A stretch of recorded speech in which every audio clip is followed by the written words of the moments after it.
Joe from Joe's Gold Garage coming to you from the Saab 93. I do not have a check engine light anymore. Yes. Let's see how this thing responds since I put in the new wastegate actuator. Got slow traffic ahead. It's kind of hard to... Oh gosh, I can already tell a huge difference. Golly, and I'm not even trying. A subscriber or just someone commented. I won't say their name, but they commented, gave me the part number, and told me exactly what to do. And I just wanted to do a little shout out video saying thank you, because it has just breathed new life into this car. Even though the check engine light has only been an intermittent problem, I think the actuator has been out or on its way out since I bought this car, because now it is so much more responsive.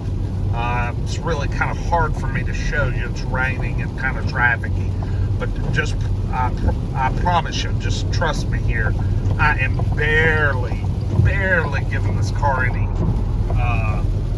pedal, and she moves. She's moving now.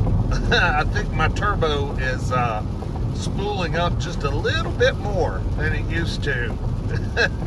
This thing is much quicker. I picked up a prescription at Walgreens and pulled out of the parking lot, and I spun the front tires for 100 yards. So yes, thank you. You know who you are, and I appreciate it. And it was real easy to swap out. As soon as I ordered the part using the part number and at esaabparts.com, shout out to them for a quality part. When it came in the mail and I opened it, I knew exactly where it went. Basically right there on top of the turbocharger, there on top of the engine bay. Had to unhook three hoses, like I guess vacuum hoses, and one plug-in. And the hoses were a little tough to get off because they've been on there since 2011, but once they came off, they went right back into place, and shoot, it was a piece of cake. So kudos again to the help on that, getting the Saab back up and healthy again. No check engine light, and gosh, just invigorated with just lots of pep and get up and go. She's alive again.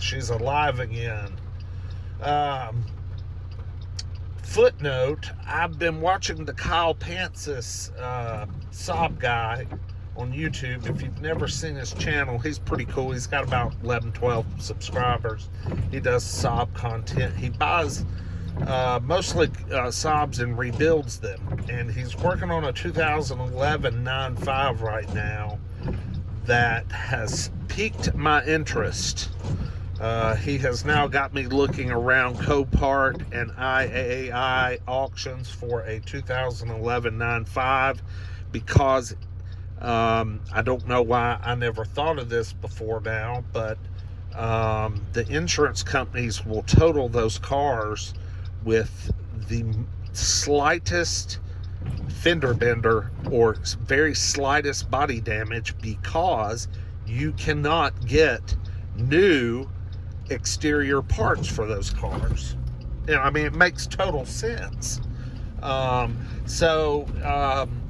You know, you can go Copart and like the one Kyle Pantsis bought, it basically had a busted bumper, a knocked off door mirror, and he does have a cracked AC condenser and cracked intercooler that you know, was kind of hiding behind the scenes back there of the bumper, but still not a big deal. And he's got a heck of a car for very little money, and so it's got me looking. I'm gonna buy one of these things, y'all. I'm gonna buy one of these little 9.5s that just have been totaled because it has a little bit of body damage, and we're gonna fix it. I'm gonna fix it.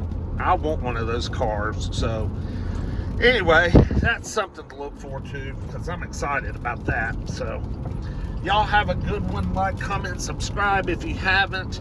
I know I don't do as much Saab content as I should, but anyway, we will see you guys with the next one. And oh yeah, she's rolling out pretty good now.